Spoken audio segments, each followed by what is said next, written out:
இந்த செய்தி உங்களுக்கு பிடிக்கும்னு நினைக்கிறேன். பணக்காரன் ஆவது எப்படி? அது how to become rich. ஏன்னா நிறைய பேருக்கு அந்த பணம் ஒரு பிரதானமானதாக இருக்கிறது.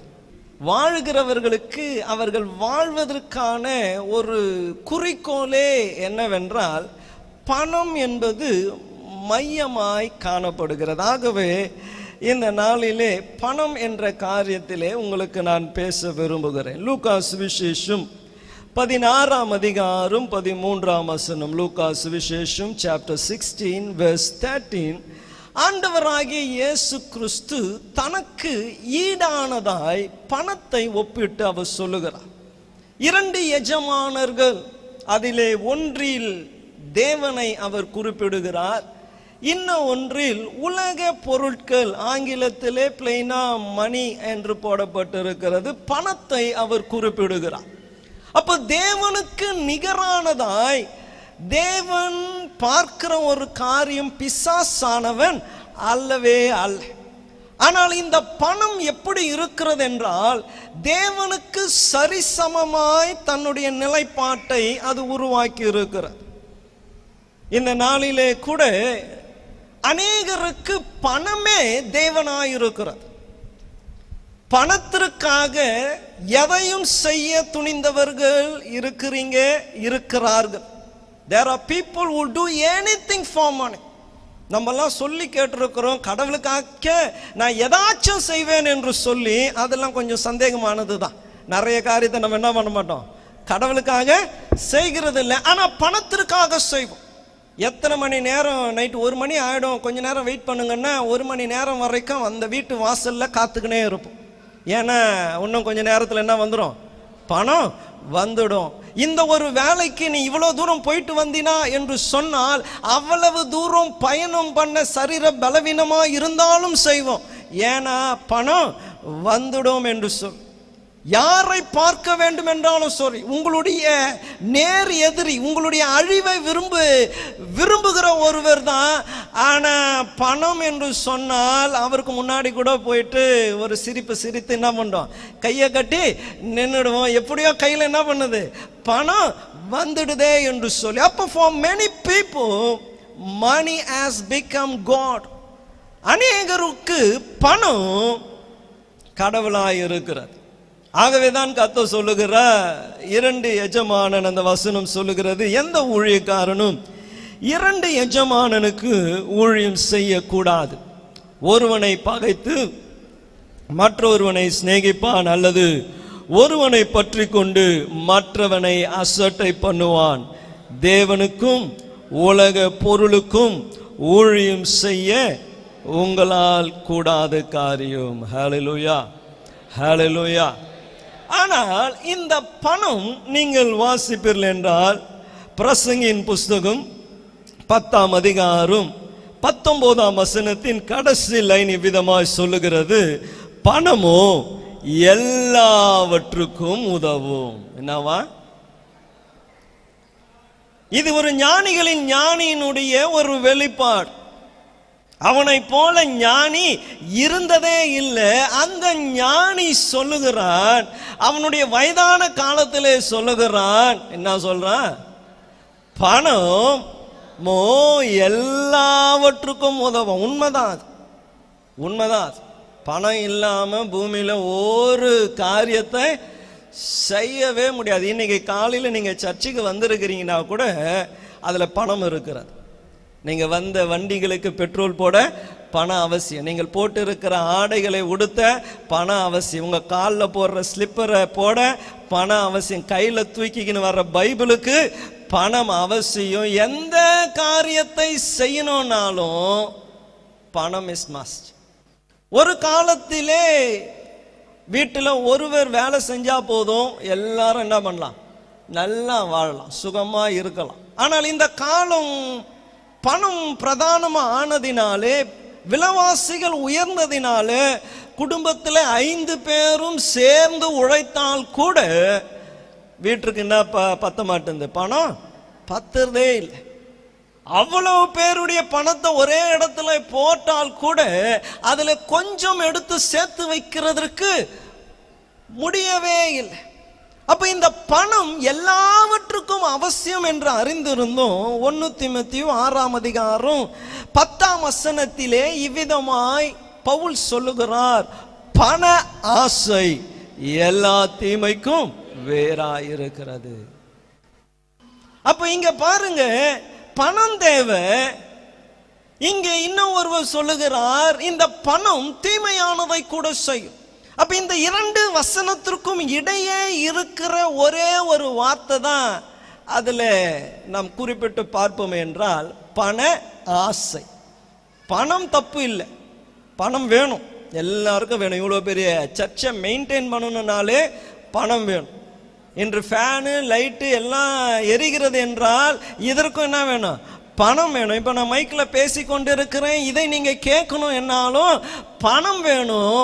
ஆனால் இதற்கு இடையிலே இந்த பணம் எல்லா தீமைக்கும் வேறு என்று சொல்ல காரணம் என்னன்னா, ஒரு வார்த்தை சொல்லப்படுகிறது, பண ஆசை. என்னவா? பண ஆசை. பிசாசு பாருங்க, இந்த பண ஆசையை மனுஷருக்குள்ளே தூண்டிவிட்டு அவனை தேவனை தேடாதபடி அவன் திசையை மாற்றி விடுகிறான். உங்களுக்கு தெரிஞ்ச சம்பவங்கள் தான். நான் முதல்ல உதாரணங்களை நான் சொல்லிவிடுகிறேன். நீங்க வாசிப்பீர்கள் என்றால் ஆண்டவராகிய இயேசு கிறிஸ்துவை லூக்கா சுவிசேஷம் 4:5 உயரமான இடத்திலே பிசாசு கொண்டு போய் மலையின் மேல் கொண்டு போய் உலகத்தில் உள்ள சகல ராஜ்யங்களையும் ஒரு நிமிஷத்திலே அவருக்கு காண்பித்து இவைகள் எல்லாவற்றுக்கும் மேல் உள்ள அதிகாரத்தை, இவைகள் எல்லாவற்றிலும் மேல் உள்ள அதிகாரத்தையும் இவைகளின் மகிமையும் உனக்கு தருவேன். பாருங்க, ஒரு ஆசையை தூண்டுகிறான். எல்லாவற்றையும் அவன் காமிக்கிறான். இது உனக்கு கிடைச்சிடும். உனக்கு இந்த லேண்ட் வேணுமா, லேண்ட் கொடுக்கறேன். கார் வேணுமா, காரை கொடுக்கறேன். பங்களா வேணுமா, பங்களா கொடுக்கறேன். நிறைய நகை ஆடம்பரங்கள் அலங்காரங்கள் வேண்டுமா, ஐ கேன் கிவ் யூ. ஆனா அவன் என்ன பண்றான்னா, இயேசுவை கொண்டு போய் மேல அவன் நிறுத்திட்டு, அந்த ஆசை இயேசுக்குள்ள வந்துடுச்சுன்னா அது தொடர்ச்சியா என்ன செய்யும் தெரியுங்களா? தீமையை இயேசுவின் மூலமாய் விளைவிக்க செய். பாருங்க, இதே ஆசையை தான் யூதாசுக்கு பிசாசு கொண்டு வந்தான். நீங்கள் வாசிப்பீர்கள் என்றால் லூக்கா சுவிசேஷம், முதல்ல மார்க்கு சுவிசேஷம் 14:6 வாசிப்பீர்கள் என்றால் அவனுக்குள்ளே ஒரு ஆசையை தூண்டி விடுகிறான் பிசாசு. அவன் ஒரு மீட்டிங்ல உட்கார்ந்து கொண்டு இருக்கிறான். அந்த மனுஷன் நல்ல பணக்கார மனுஷன், முன்னாடி குஷ்டரோகியா இருந்து இப்ப சுகத்தை பெற்று கொண்டதினாலே இயேசு அந்த ஊர்ல வராருன்னு கூப்பிட்டு ஒரு பெரிய பார்ட்டி வைக்கிறான். அந்த பார்ட்டியில விலையேற பெற்ற ஒரு தைலத்தை ஒரு ஸ்திரீ எடுத்துன்னு வந்து உடைச்சி என்ன பண்ணிட்டாங்கன்னா காலில் ஊத்திட்டான். என்ன பண்ணிட்டாங்க? காலில் ஊத்திட்டான். எல்லார் மேலையும் தெளித்திருந்தால் சந்தோஷமா இருக்கும், தலையின் மேல ஊற்றி இருந்தா சந்தோஷமா இருக்கும். But what she did is, அதை காலில ஊற்றுனதுமே இவனுக்குள்ளே ஒரு காரியம், இந்த வீண் செலவு எதற்கு? இது இவ்வளவுக்கு 400 பணத்திற்கு இதை நாம் என்ன பண்ணியிருக்கலாம், விற்று இருக்கலாமே என்று சொல்லி நீங்க தொடர்ந்து வாசிப்பீர்கள் என்றால் அங்கே அவனுக்கு உருவாக்கப்பட்ட அந்த ஆசை. ஏன்னா யோவான் சுவிசேஷத்திலே 12:4 யோவான் சொல்லுகிறான், அவன் ஏழைகளை குறித்து கவலைப்பட்டதினால் அவன் அப்படி சொல்லாம, அவன் பணப்பையை வைத்திருந்ததினாலும் அவன் திருடனாயிருந்ததினாலும் அப்படி சொன்னான்.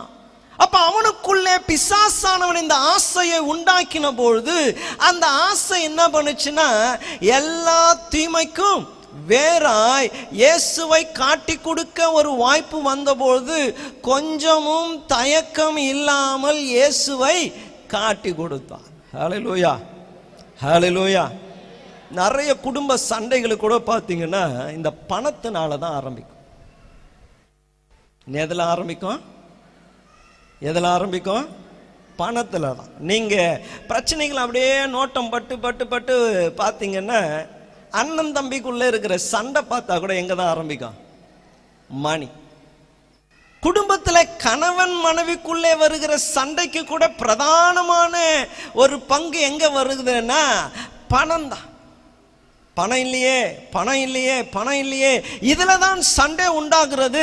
அந்த ஆசை, அந்த எண்ணங்கள் என்ன பண்ணுகிறது என்றால் பலவிதமான தீமைகளை செய்யும்படி தூண்டுகிறது. இந்த நாளிலே இந்த பண ஆசை எல்லா தீமைக்கும் வேறு என்று பிசாசு அறிந்ததினாலே மனிதர்களை ஒரு காரியத்தை நம்ப வைத்திருக்கிறான்.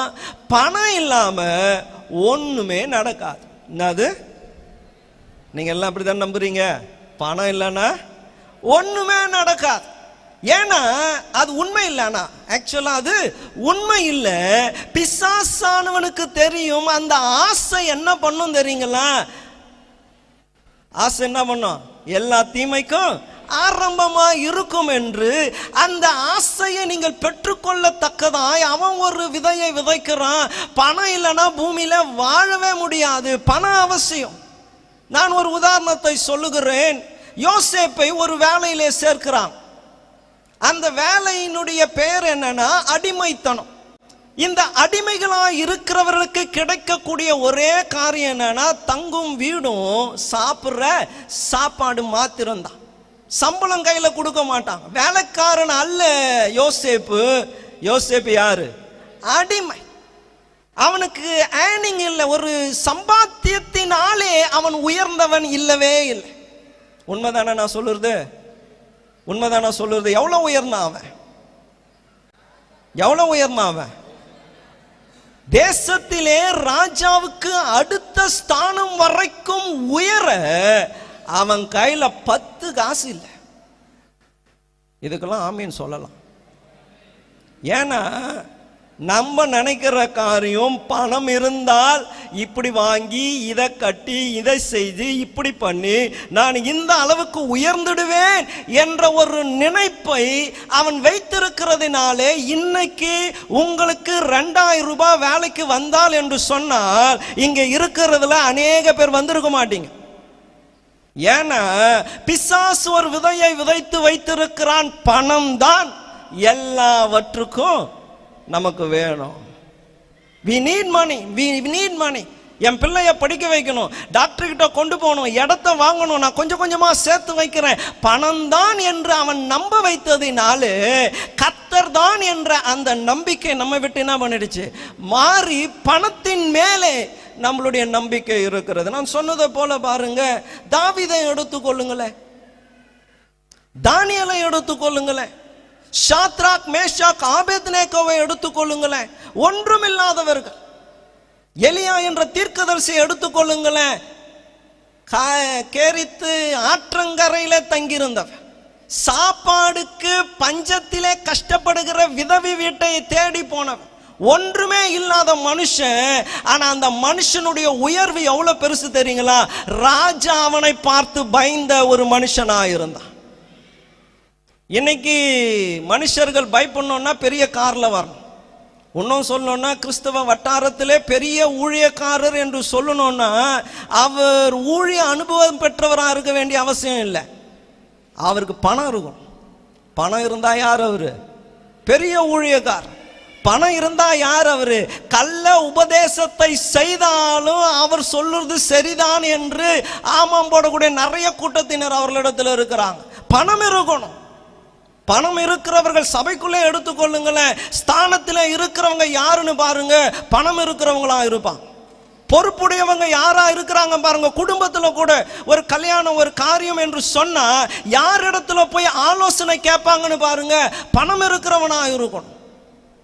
ஒரு தெருவில் ஒருத்தன் சொல்லுறது, ஒரு ஊர்ல ஒருத்தன் சொல்லுறது கேட்க வேண்டுமா என்றால் பணம் இருக்கிறதா இருக்கணும். ஆனால் இங்கே ஒரு மனுஷனிடத்துல பணம் இல்லை.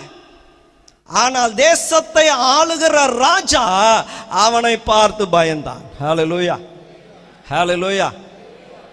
பணம் எல்லாத்துக்கும் அவசியம், ஆனால் தேவனை மிஞ்சி இல்லை. இன்னைக்கு நம்மளுடைய மைண்டை பிசாசு என்ன பண்ணிட்டான்?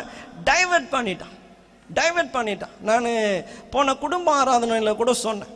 டிஜிஎஸ் தினகரன் ஐயா அவர்கள் அவர் பேங்க்ல வேலை செய்யும் போதே ஊழியம் செஞ்சார். பேங்க்ல வேலை செய்யும் போதே ஊழியம் செஞ்சார். நான் இதை ஏன் சொல்றேன்னா, வேலையை காட்டிலும் அவர் பிரதானமாய் முக்கியத்துவம் கொடுத்தது எதற்கு? இன்னைக்கு வரைக்கும் அவரை பேங்க் மேனேஜரா யாருக்கும் தெரியாது. யாராதான் தெரியும்? தேவனுடைய ஊழியக்காரரா தெரியும். பேங்க்ல வேலை செஞ்ச நிறைய பேர் இந்த உலகத்துல இப்பயும் இருக்கிறாங்க. பேங்க்ல வேலை செய்யறாங்க, நல்லா சம்பாதிக்கிறாங்க. ஆனால் அவர்கள் பேர் பெருமைப்படவே இல்லை. அந்த நபரை கேட்டா நம்ம கூகுள்ல சர்ச் பண்ணணும். அந்த நபருடைய வீட்டு பக்கத்துல நின்று இந்த பேர்ல இருக்கிறார், அவர் யாருன்னு கேட்கணும். ஆனா இப்போ பாருங்க, டிஜிஎஸ் தினகரனுடைய சாலை என்று ஒன்று சென்னையில் இருக்கு. காரணம் என்ன? ஐயோ, இன்னைக்கு வேலையை விட்டுட்டு அங்க யார் உட்கார்வான்னு தெரியலையே, 4 பேர் இன்னைக்கு வந்துட்டா என்ன பண்ணுறதுன்னு தெரியலையே என்று சொல்லி ஊழியத்தை அவர் கொஞ்சம் குறைத்து வேலையிலே அவர் அதிக நேரத்தை செலவிட்டு இருப்பார் என்றால் இன்று எல்லாரும் அறிந்திருக்கிற வண்ணமாய் அவர் எல்லாராலும் அறியப்பட்டு இருக்க மாட்டார். ஆனா இன்னைக்கு நம்ம மனசு எப்படி இருக்கு தெரியுங்களா? ஊழியத்தை குறைத்து வேலையை கொஞ்சம் அதிகமாய் செய்தால் வீட்டிலே இந்த மாசம் எப்படியாச்சும் நம்ம என்ன பண்ணிடலாம், குறைகளை நிறைவாக்கிடலாம், கடனை நம்ம கொடுத்துடலாம், எப்படியாச்சும் இந்த வேலைகள் முடிஞ்சிடும் நினைக்கிறோம். ஆனால் அது பணத்தினால் ஆகிறது அல்லவே அல்ல. ஹல்லேலூயா, ஹல்லேலூயா. நான் சொல்றது கரெக்டா இருக்குங்களா? உங்களை தான் கேட்குறேன். 5000 ரூபாய் கொடுத்தா சர்ச்சில் இருப்பீங்களா, வேலையில் இருப்பீங்களா? 10,000 ரூபாய், 15,000 ரூபாய், 20,000 ரூபாய்.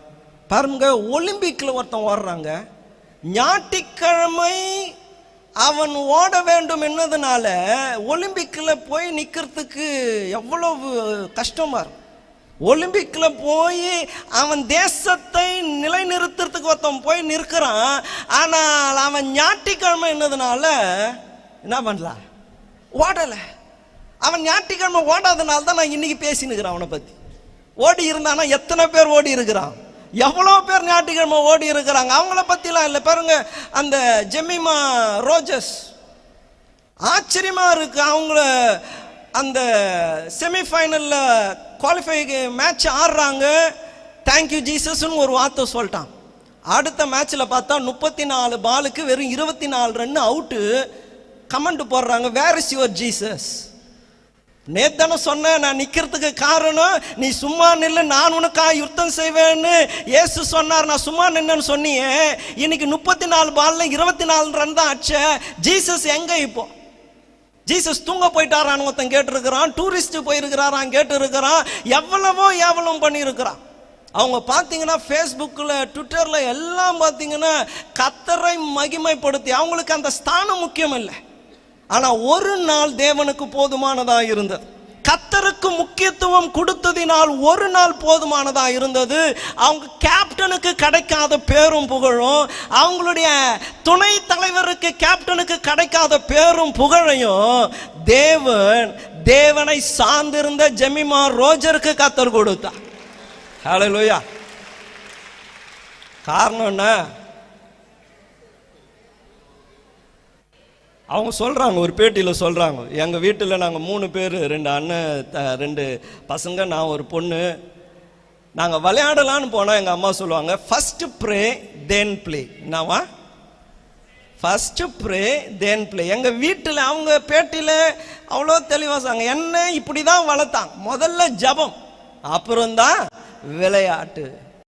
தேவனுக்கு முதலிடம் கொடுத்ததினால தேவன் எவ்வளோ பெரிய உயரத்தை கொடுத்த. நம்மளுடைய கோல் பிசாசு என்ன பண்றான், அப்படியே டைவர்ட் பண்ணிட்டான். ஒரு காலம் அப்படியே நானே ஒரு 30 ஆண்டுகளுக்கு முன்னாடி 40 ஆண்டுகளுக்கு முன்னாடி என்னுடைய வாழ்க்கையை திரும்பி பார்த்தாலே, சபை என்றால், ஊழியம் என்றால் தாகத்தோடு ஓடி வந்தவங்க இருக்கிறான்.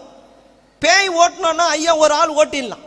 ஆனா ஒரு 20 பேர் இருப்பாங்க சர்ச்சில், ஒரு 20 பேர் இருப்பாங்க. ட்ரம் அடிச்சு காலையிலிருந்து நைட்டு வரைக்கும் வேலையெல்லாம் லீவ் போட்டு கடந்து வந்து ஒரு பொண்ணுக்கு பிசாசை துரத்த ஏறக்குறைய 20 பேர் சுற்றி நின்று காலையிலிருந்து இரவு வரைக்கும் அந்த பிசாசை துரத்துகிற வரைக்கும் விட மாட்டான். எல்லாம் வேலைக்கு போனவங்க தான். ஆனா என்ன பண்ணாங்க, வேலையை லீவு போட்டுட்டு ஆலயத்துக்கு வந்தான். ஆனா இன்னைக்கு பிசாசே பிடித்து அவங்க வீட்டிலே இருந்தா கூட சரி, ஏத்துன்னு வந்து வாசல்ல இறக்கி விட்டு ஐயா கிட்ட ஜெபம் பண்ணிக்கிட்டு போயிடுறான். ஹல்லேலூயா, ஹல்லேலூயா. ஏன் தெரியுங்களா? பணம் தேவனுக்கு சமமா இருக்கு இந்த காலத்தில். பணம் தேவன் தன்னை எஜமானன் சொல்லுகிறது போல ஒரு எஜமானனா இருக்கிறார்.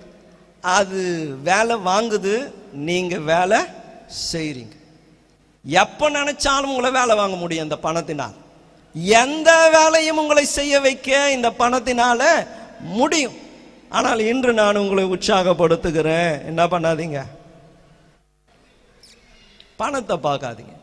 ஏன் இந்த வேலையில பணத்தை பார்க்காம ஏன் தேவனை பார்க்கணும் என்று சொல்லி தேவனால் கூடிய சில வசனங்களை உங்களுக்கு நான் வாசிக்கிறேன். நீதிமொழிகள் 10ஆம் அதிகாரம் 22ஆம் வசனம். நீதிமொழிகள் 10ஆம் அதிகாரம் 22. கர்த்தரின் ஆசீர்வாதம் ஐஸ்வர்யத்தை தரும். பணம் எப்படி வரும்? கர்த்தருடைய ஆசீர்வாதம் தான். இல்லைன்னா நீங்க உழைச்சினே இருப்பீங்க, ஆனா கையில என்ன இருக்காது, கையில என்ன இருக்காது, உழைச்சினே தான் இருப்பீங்க. பாருங்க, ஞானிகளின் ஞானி சொல்றாரு, பிரசங்கி 2ஆம் அதிகாரம் 10-11. என் கண்கள் இச்சித்தவைகளை ஒன்றும் நான் அவைகளை தடை பண்ணவில்லை, என் இருதயத்திற்கு ஒரு சந்தோஷத்தையும் நான் வேண்டாம் என்று விலக்கவில்லை. நான் செய்ய முயற்சி எல்லாம் என் மன மகிழ்ச்சி கொண்டிருந்தது. இதுவே என்னுடைய பிரயாசங்களும் எல்லாவற்றிலும் எனக்கு வந்த பலன். என் கைகள் செய்த சகல வேலைகளையும் நான் பட்ட எல்லா பிரயாசத்தையும் கண்ணோக்கி பார்த்தேன். இதோ எல்லாம் மாயையும் மனதிற்கு சஞ்சலமாயிருந்தது. சூரியனுக்கு கீழே பலன் ஒன்றும் இல்லை. அவர் சொல்றப்பாங்க, அதுக்கு அந்த அதிகாரத்தை நீங்க வாசிச்சு பாருங்க. நிறைய சொல்றார், அவர் நிறைய எக்ஸ்பிளைன் பண்றார். இதை பண்ண, அதை பண்ண, இப்படி இருந்தேன், அப்படி இருந்தேன், எல்லாம் பண்ணி பார்த்துட்டேன். ஆனா கடைசி அவர் எப்படி முடிக்கிறாரு? இவைகள் எல்லாம் மனதுக்கு எப்படி இருந்துச்சு? சஞ்சலமா இருந்துச்சு. ஆனா அதை தொடர்ந்து அவர் இன்னும் ஒரு ரிசல்ட்டையும் சொல்றாரு. 24ஆம் வசனத்தை பார்ப்பீர்கள் என்றால், மனுஷன் புசித்து குடித்து தன் பிரயாசத்தின் பலனை அனுபவிப்பதை பார்க்கிலும் அவனுக்கு ஒரு நன்மையும் இல்லை. இதுவோ தேவனுடைய கரத்தில் இருந்து வருகிறது என்று நான் கண்டேன். உழைக்கிறாங்க உழைக்கிறாங்க உழைக்கிறாங்க உழைக்கிறாங்க, எல்லாம் குடும்பத்திற்கு தான் உழைக்கிறாங்க. ஆனா குடும்பத்தோடு சந்தோஷமா இருக்கிறது இல்லை. என்ன சந்தோஷமா இருக்கிறது இல்லை. ஒரு காசை செலவு பண்ணணும், அப்படியே என்னது, ஐயோ வெளில கூட்டின்னு போயிட்டோமே, என்ன பண்ணுவாங்கன்னு தெரியலையே அப்படின்னு யோசிச்சுக்கின்னு பிள்ளைங்களை ஒரு வீடியோ காமிக்கிறாங்க பாருங்க.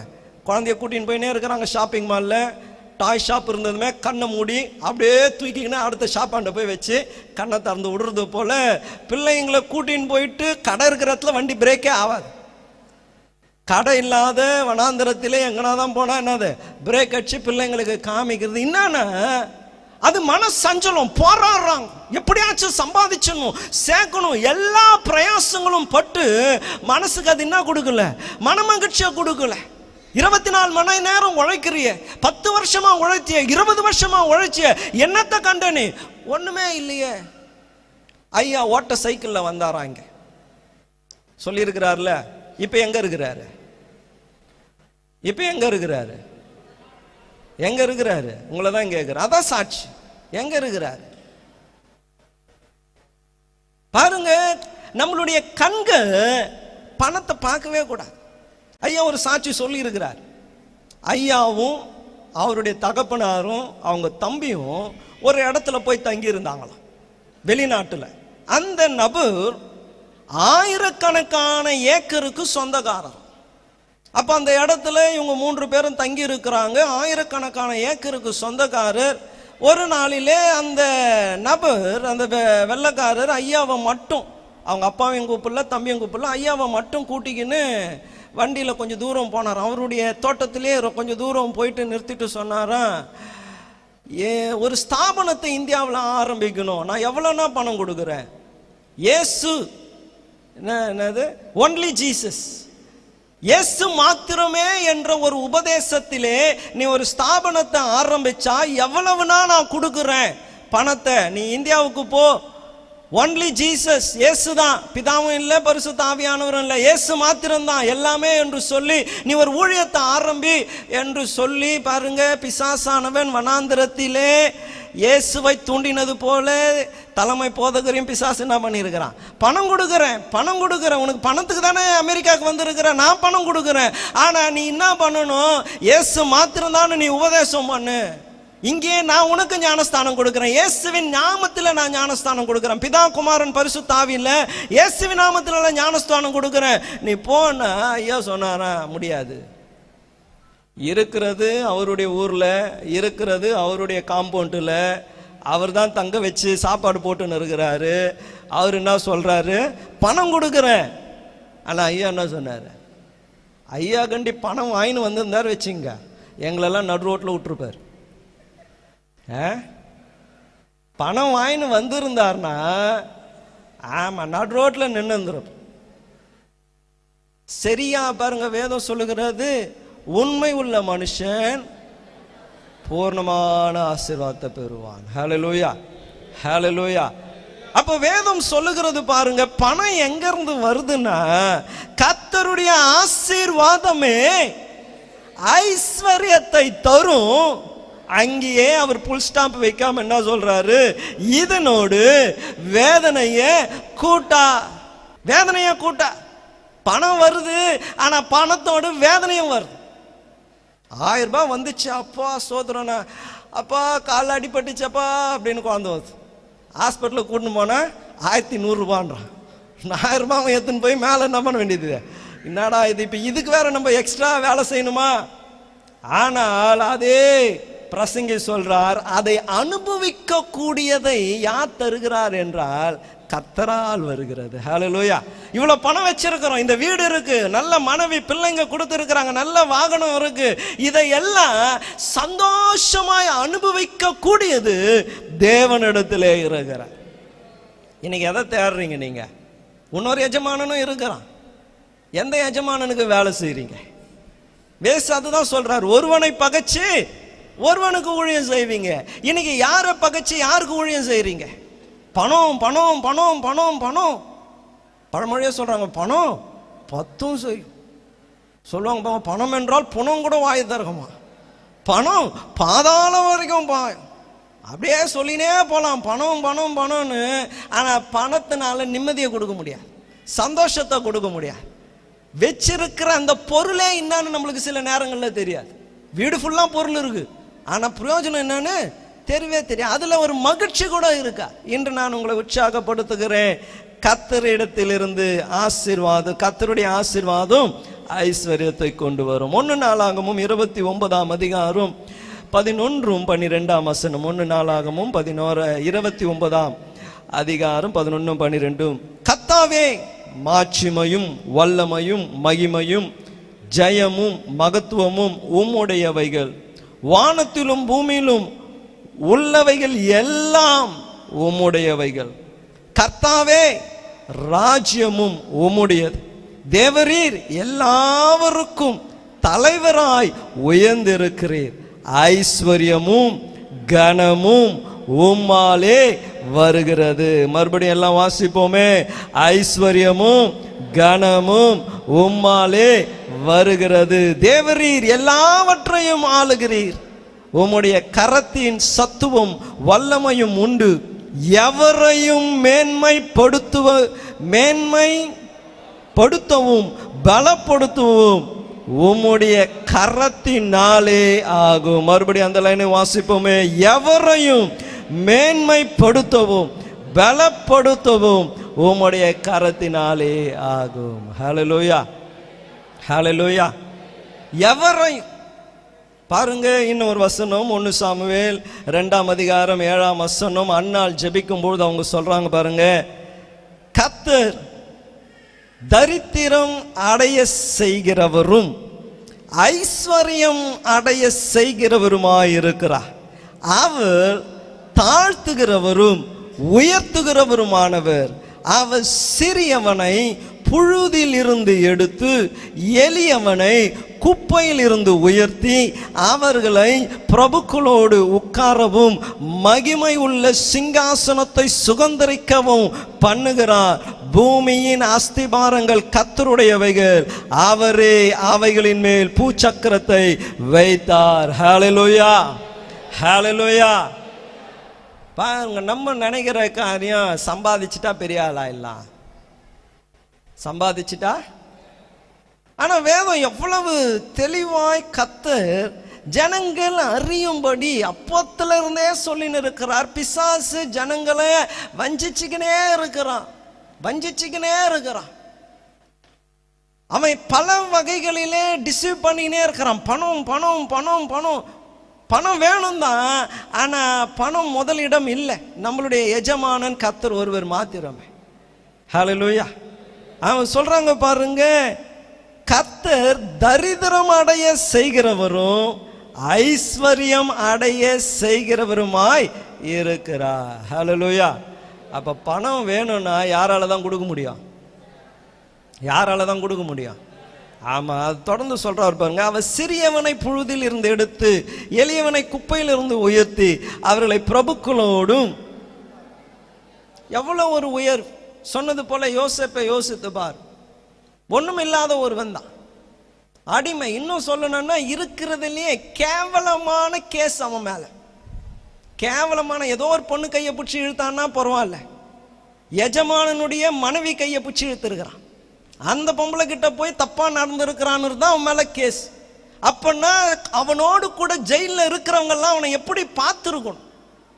எப்படி பார்த்துருக்கணும்? ஒரு திருடன், ஒரு கொலைகாரன், அவனை வேற விதமா பார்த்துருப்பாங்க. ஆனா இவன் அப்படி இல்லை. ஒரு வாலிபன், ஒரு 18, 19, 20 வயது உள்ள ஒரு வாலிபன், அந்த வாலிப வயசுல செய்யக்கூடாத அசிங்கமான காரியத்தை செஞ்சிட்டான். எப்படி பார்த்துருக்கணும்?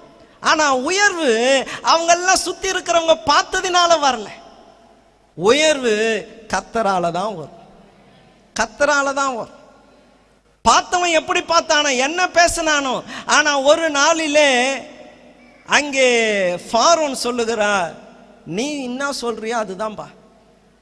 இன்னைக்கு அவனை ஏளனமா பேசினவன் கூட அவன் இருக்கிற அந்த உயரத்தை பார்க்கும்போது அவனுக்கு முன்னாடி அவன் மண்டியிட்டு அவன் சொல்லுகிறதுக்கு செவி கொடுக்கணும். உயர்வு கர்த்தராலே வரும். ஹல்லேலூயா. இன்று வந்திருக்கிற உங்களை உற்சாகப்படுத்துகிறேன். எந்த எஜமானனுக்கு நீங்கள் ஊழியம் செய்றீங்க? பாருங்க, இன்னொரு வசனம் கூட சூப்பர் வசனம். உபாகமும் 8ஆம் அதிகாரம் 18ஆம் வசனம். உபாகமும் 8:18.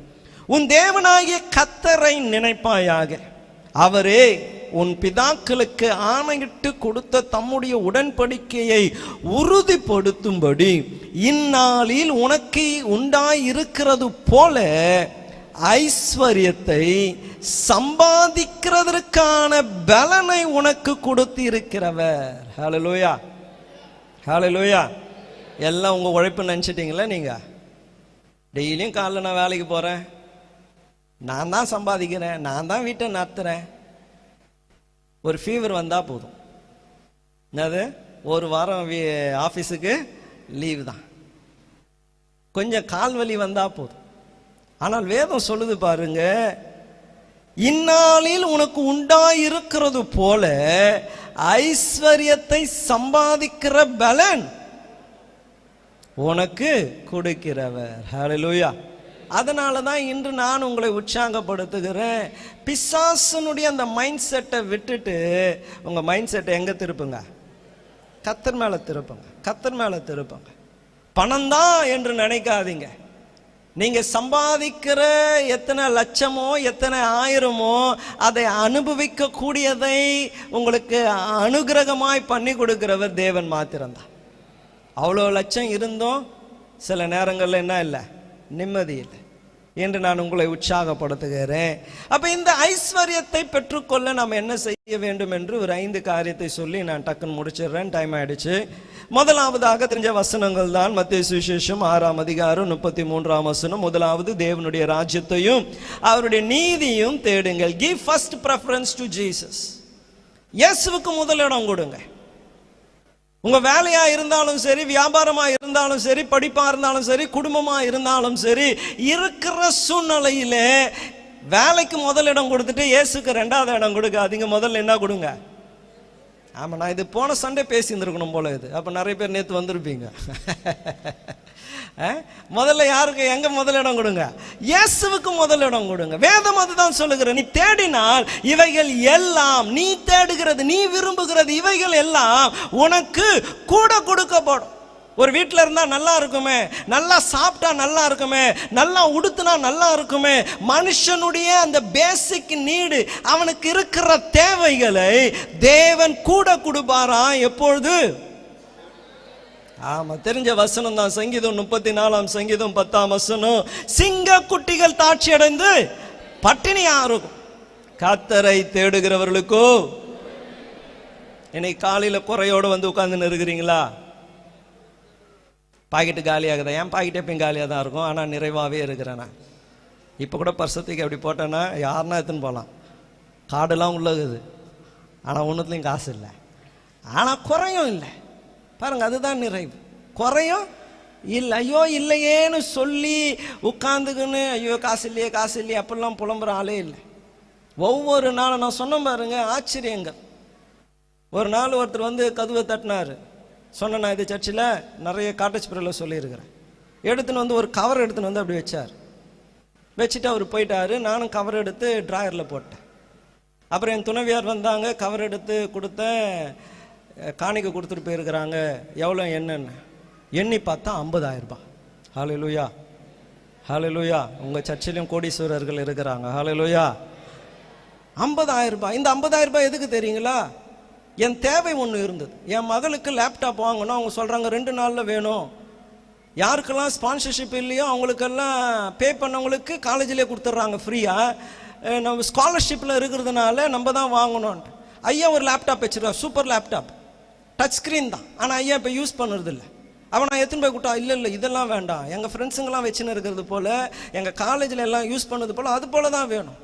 அப்போ பாருங்க, தேவன் காகத்தை கொண்டும் போஷிக்க வல்லவராயிருக்கிறார். பணம் எங்கேருந்து வரும்? வானத்தையும் பூமியும் உண்டாக்கின கர்த்தரிடத்திலிருந்து ஒத்தாசை வரும். முதல் வசனம் என்ன சொல்லுகிறது? எனக்கு ஒத்தாசை வரும் பர்வதத்திற்கு நேராக என் கண்களை ஏறெடுத்தா. கண்கள் அங்கதான் இருக்கணும்.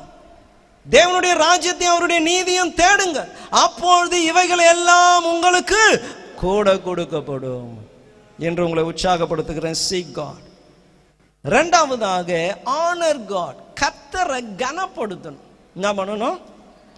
நீதிமொழிகள் 3ஆம் அதிகாரம் 9ஆம் வசனம். நீதிமொழிகள் 3ஆம் அதிகாரம் 9ஆம் வசனம் பாருங்க. அங்க சொல்லப்படுகிறது, உங்கள் பொருளாலும் உன் எல்லா விளைச்சலின் முதல் பலனாலும் கர்த்தரை கனம் பண்ணு. அப்பொழுது, எப்பொழுது? கனம் பண்ணும் பொழுது அப்பொழுது உன் களஞ்சியங்கள் பூரணமாய் நிரம்பும், உன் ஆலைகளில் திராட்சரசம் புரண்டு ஓடும். கர்த்தரங்க சொல்றாங்க பாருங்க, நீ கனம் பண்ணா உனக்கு உள்ளதை இல்லை. Whatever you have, honour God. இன்னைக்கு காலையில் நம்ம வந்திருக்கிறோம், தேவனை கனப்படுத்த தான் வந்திருக்கிறோம். அவர் அவ்வளோ பெரிய தேவன்.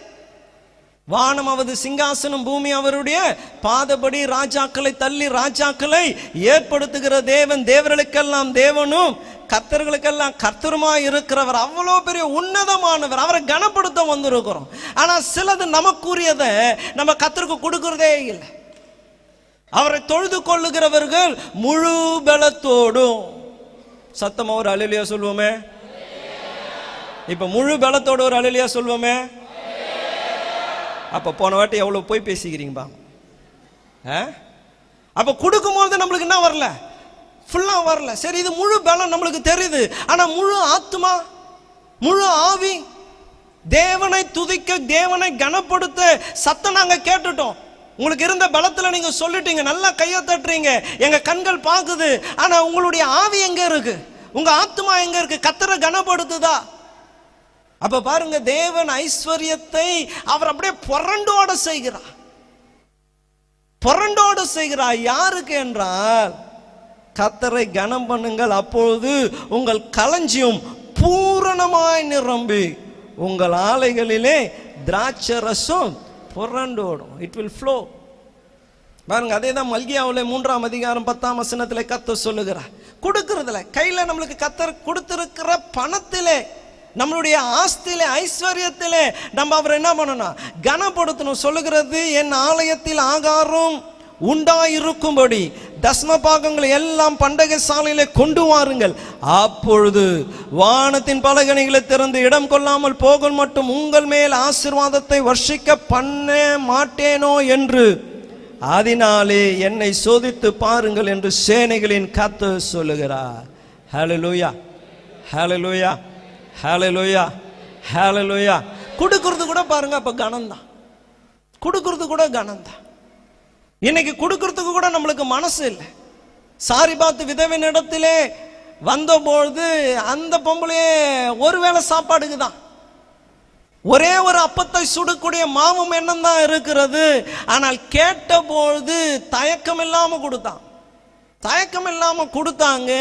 கொடுத்ததினாலே அவர்கள் தரித்திரம் அடைந்து போகல, கொடுத்ததினாலே தேவன் அவர்களை இன்னும் ஆசீர்வதித்து உயர்த்தினார். ஹல்லேலூயா, ஹல்லேலூயா. நீங்க கொடுக்கறதுலயே ஒண்ணு காண்பிக்கிறீங்க. என்னன்னா, இந்த பணத்தை நம்பி நான் இல்லை, நான் யாரை நம்பி தான் இருக்கிறேன். வேதம் பாருங்க, மத்தேயு சுவிசேஷம், மார்க்கு சுவிசேஷம் 12ஆம் அதிகாரத்தில் நீங்க வாசிக்கலாம். காணிக்க பெட்டிக்கு எதிரே அவர் அமர்ந்திருந்தார். நிறைய பேர் கொடுத்தாங்க. அதிலே ஒரு விதவை தாய் தனக்கு உள்ளதை கொடுத்தால் சீஷர்களை அழைத்து, அவர் சபையில எல்லாருக்கும் சொல்லலை, இதை சீஷர்களை அழைத்து அவர்களிடத்தில் அவர் சொல்லுகிறார். இந்த ஸ்திரீ என்ன பண்ணாங்க? எல்லாருக்கும் மிஞ்சி கொடுத்துட்டாங்க. ஏன்னா அவளுக்கு உள்ளதையே கொடுத்துட்டாங்க. அதுதான் தேவனை மகிமைப்படுத்தினர். இந்த நாளிலே உங்களை உற்சாகப்படுத்துகிறேன். ஐஸ்வர்யம், ஆசீர்வாதம் உண்டாகணும்னா என்ன பண்ணணும்? கர்த்தரை கனம் பண்ணணும், தாராளமாக கொடுக்கணும். கர்த்தரை ஆவி, ஆத்மா, சரீரத்தை தேவனுக்கென்று உழைக்கணும். தேவனுக்கென்று நீங்கள் பண்ணும்பொழுது அங்க சொன்னது போல நிறைந்து ஓடக்கூடிய ஒரு ஆசீர்வாதத்தை தேவன் உங்களுக்கு கட்டளையிடுவார். 3ஆவதாக நல்லா உழைக்கணும். என்னது சொல்லுங்களேன்? நல்லா உழைக்கணும். பக்கத்தில் இருக்கிறவங்களை கூப்பிட்டு சொல்லுங்களேன், நல்லா உழைக்கணும், நல்லா உழைக்கணும். கர்த்தருடைய ஆசீர்வாதம் சோம்பேறிகளுக்கு கிடைக்கவே கிடைக்காது. நல்லா உழைக்கணும். ஒரு வசனத்தை வாசிக்கலாம். நீதிமொழிகள் 10ஆம் அதிகாரம் 4ஆம் வசனம். சோம்பர் கையால் வேலை செய்கிறவன் ஏழையாவான், சுறுசுறுப்பு உள்ளவன் கையோ செல்வத்தை உண்டாக்கும். சங்கீதம் 1ஆம் சங்கீதம் கூட சொல்லுது பாருங்க, அவன் செய்வது எல்லாம் வாய்க்கும். நல்லா உழைக்கணும், கடினமா உழைக்கணும். when you work hard, அந்த கையின் பிரயாசத்தை கர்த்தர் ஆசீர்வதிக்க வல்லவராயிருக்கிறார். ஹல்லேலூயா, ஹல்லேலூயா. நீங்க போற கம்பெனி ஒருவேளை சின்ன கம்பெனியா இருக்கலாம், ஆரம்ப சம்பளமா இருக்கலாம். நீங்க போறதுனாலயே கர்த்தர் அந்த கம்பெனியை ஆசீர்வதிப்பா. உங்கள் நிமித்தம் பாருங்க, வேதம் அது சொல்லுகிறது பாருங்க. ஓபேத் ஏதோம் வீட்டில் தேவனுடைய பெட்டி இருந்ததுனாலேயே அவனுடைய வீட்டில் உள்ள எல்லாவற்றின் மேலும் ஆசீர்வாதம் உண்டாயிற்று. அப்ப பாருங்க, நீங்க அந்த கம்பெனிக்கு போறதுனாலயே கம்பெனி வளர ஆரம்பிக்கும். நீங்க அங்க போறதுனாலயே அவனுக்கு இன்கம் அதிகமா ஆகுறதுனால உங்களுடைய சம்பளத்தை அவனே என்ன பண்ணுவான்? உயர்த்தி கொடுப்பான். ஆனா இங்க சொல்லப்படுறது நல்லா உழைக்கணும், நல்லா உழைக்கணும். நான் முன்னாடி கூட ஒரு வாட்டி சொல்லிக்கிறேன். யோசேப்பு உயர்வதற்கு அது ஒரு காரணமாக இருந்துரும். கூட நிறைய அடிமைகள் இருந்தாங்க. எல்லாரும் அவன் டைம் உண்டு, அவன் வேலை உண்டு. சிலர்லாம் கூட இங்கே வேலை செய்யும் போது பார்த்தீங்கன்னா, நம்ம நின்னா நல்லா வேலை செய்வாங்க, நம்ம நிற்கலைன்னா வேலை செய்ய மாட்டான். நேரத்தை ஐயா அடிக்கடி சொல்லுவாங்க, நின்னாதான் வேலை செய்வாங்க, நிற்கலைன்னா அவனுக்கு இங்கே வேலை செய்யணும், அவனுக்கு என்ன அவசியம். ஆனால் யோசேப்பு அப்படி இல்லை. அவன் சின்னதோ பெருசோ எதை செய்தாலும் அதை கர்த்தருக்கென்று எண்ணி அவன் செய்ததினாலே எஜமான் பார்த்துக்கினே இருந்தான். அவன் செய்யறது கரெக்டா இருக்கு, அவன் கடினமாய் உழைக்கிறான், கடினமாய் வேலை செய்கிறான் என்று சொல்லி அவன் ஒன்றுக்கு மேல அவனை அதிகாரியா ஆக்கி வீட்டிலே அவன் அந்த எஜமானனுடைய மனைவினிடத்துல சொல்றான், உன்னை தவிர. நான் சொல்றான், எவ்வளவு பெரிய எஜமானன் ஆயிட்டான் அவன், நீ வர்த்திதாமா, உன்னை தவிர எல்லாவற்றுக்கும் மேலும் எஜமானன் எனக்கு என்ன பண்ணியிருக்கிறார்? ஆளுகையை கொடுத்திருக்கிறார். ஹல்லேலூயா. என்று வந்திருக்கிறவங்களை உற்சாகப்படுத்துகிறேன். Work hard. உங்களுக்கு கொடுத்துருக்கிற வேலை உங்கள் முதலாளி கூட நின்றுன்னு இருக்க முடியாது. சிசிடிவி கேமரா வேலை செய்தோ வேலை செய்யலையோ, யார் பார்க்குறாங்களோ இல்லையோ, வானத்திலிருந்து ஒருத்தர் பார்த்துக்கினே இருக்கிறார். ஓடவும் முடியாது, அதெல்லாம் கரெக்டாக சொல்லுங்க. ஓடவும் முடியாது, ஒளியவும் முடியாது. மேலே இருக்கிற கண்கள் நல்லோர் மேலும் தீயோர் மேலும் பார்த்துக்கினே இருக்கிறார். அவனுடைய கிரியைக்கு தக்க பலன் உண்டு. எதை விதைக்கிறானோ அதையே அறுப்பான். நல்லா உழைச்சிங்கன்னா அதற்கான கூலி நிச்சயமாய் உண்டு. அது மனுஷனால தான், உங்கள் எஜமானனால தான் வரணுன்ற அவசியம் இல்லை. நீங்களும் உங்கள் வீட்டில் பிளான் போட்டு பாருங்கள். நீங்கள் சம்பாதிக்கிறது 10,000 உதாரணத்துக்கு வச்சுக்கொள்ளுங்க. மாதம் முடிவில் நீங்கள் பார்த்தீங்கன்னா 15,000 20,000 ரூபாய் செலவு பண்ணியிருக்கீங்க.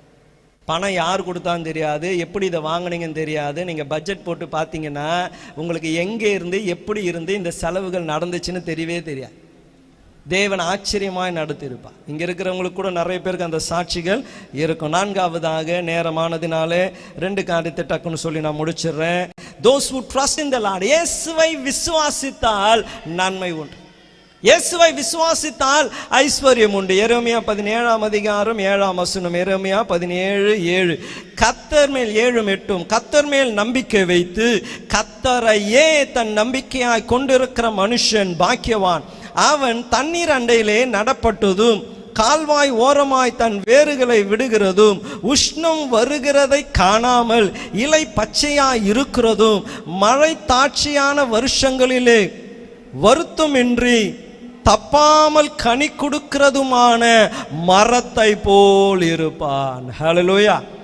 பஞ்சம்தான், ஆனா இவன் எப்படி இருப்பான்? நல்லா இருப்பான். சூரிய வெளிச்சத்தில் எல்லாம் வறண்டு போய் இருக்கு, ஆனா இவனை பார்த்தா பசுமையா இருப்பான். காரணம் என்னவென்றால் கர்த்தரையே தன் நம்பிக்கையாய் கொண்டு இருந்தான். கர்த்தர் செய்வா. காட் வில் கர்த்தர் செய்வா. கர்த்தர் செய்வார் என்று அவன் நம்பினதினாலே கர்த்தர் அவனை குறையில்லாமல் நடத்தினார். ஃபைனலா ஏற்கனவே சொன்ன வார்த்தை, நீதிமொழிகள் 28:20 உண்மை உள்ள மனுஷன் பரிபூர்ண ஆசீர்வாதத்தை பெறுவான். ஐஸ்வர்யவானாகிறதுக்கு விரிக்கிறவனோ ஆக்னிக்கு தப்பான். உண்மை உள்ள மனுஷன் ஐஸ்வர்யத்தை நாடி அல்ல, கொடுத்த ₹1 ₹1 கூட என்ன இருக்கணும்? உண்மையா இருக்கணும். ₹1 கூட ₹1 இப்ப யார் மதிக்கிறா? ஆனா கணக்கு கேட்கிற ஒருத்தர் இருக்கிறாரு. கணக்கு கேட்கிற ஒருத்தர் இருக்கிறார். யாரும் பார்க்கல தான், ஆனா கணக்கு கேட்கிறவ. ஆமா, போன பிரதர் புஷ்பராஜ் தான் நினைக்கிறேன் 10 மைக்கு வாங்கிட்டு வந்து வச்சார். அவருடைய கல்யாண நாள்லயே எதுலையோ ஒரு மைக்கு கூட காணும். உங்களை யாரையும் நான் திருடன்னு சொல்ல. ஏன்னா நீங்கள் மைக் எடுத்துன்னு போய் என்ன பண்ண போறீங்க? வீட்டில் கண்டிப்பாக ஸ்பீக்கரோ ஆர்னோ எதனா இருந்தால் தான் யூஸ் பண்ண முடியும். ஆனால் யாரோ எடுத்துருக்கிறான். ஏதோ காரியங்க. அப்போ பாருங்க, நீங்கள் போறீங்க கம்பெனிக்கு, வேலைக்கு போறீங்க, காலேஜுக்கு போறீங்க, ஸ்கூலுக்கு போறீங்க. முன்னாடிலாம் யாரோ எனக்கு கிளாஸ் எடுத்துருக்குறாங்க. ஸ்கூல்லேருந்து சாக் பீஸ் எடுத்துன்னு வந்தால் கூட என்னது, வஞ்சி போன சாக் பீஸ் தான் கீழே விழுந்துருக்கும். ஆனால் அதை தூக்கி பாக்கெட்டில் போட்டு வந்துடக்கூடாது. டீச்சர் யூஸ் பண்ண முடியல, எழுதுனாங்க, சாக் பீஸ் வஞ்சிச்சு கீழே போட்டாங்க, போயிட்டாங்க, கிளாஸ் முடிஞ்சிச்சு, எடுத்து பாக்கெட்டில் போட்டுன்னு வரக்கூடாது. அது உந்து இல்லை. அது உந்து இல்லைன்னா அது திருடு. அது உந்து இல்லைன்னா சொல்லுங்களேன், அது உந்து இல்லைன்னா அது யாருக்குமே பிரயோஜனம் இல்லை. ஆனாலும் அது என்னது? அது திருடுதான். அது திருடுதான். சின்ன காசாக இருந்தாலும் சரி கர்த்தர் கணக்கு கேட்பா. அப்போ இன்று ஐஸ்வர்யவானாய் நீங்கள் மாறணும்னா எஜமானனை மாற்றிக்கொள்ளணும். என்ன பண்ணணும்? எஜமானனை மாற்றிக்கொள்ளணும். 2 எஜமானன். ஒன்று பணமே ஒரு எஜமானன் தான், இன்னொன்று தேவன் ஒரு எஜமானன். ஆனால் பணம் ஆசை எல்லா தீமைக்கும் வேறு, நம்மளை தீமையை செய்ய வைக்கும், தேவனை விட்டு தூரமாக போக வைக்கும். பிசாசு அந்த விதையை விதைச்சிருக்கிறான். பணம் தான். ஆனால் ஐஸ்வர்யத்தை தருகிறவர் கர்த்தர். அந்த சம்பாதித்தத்தை அனுபவிக்க செய்கிறவர் கர்த்தர். இன்னைக்கு உங்க மைண்ட் செட்டை அப்படி கர்த்தர் பக்கமா அந்த எஜமானனை தேடி பாருங்க. சூப்பரா இருப்பீங்க.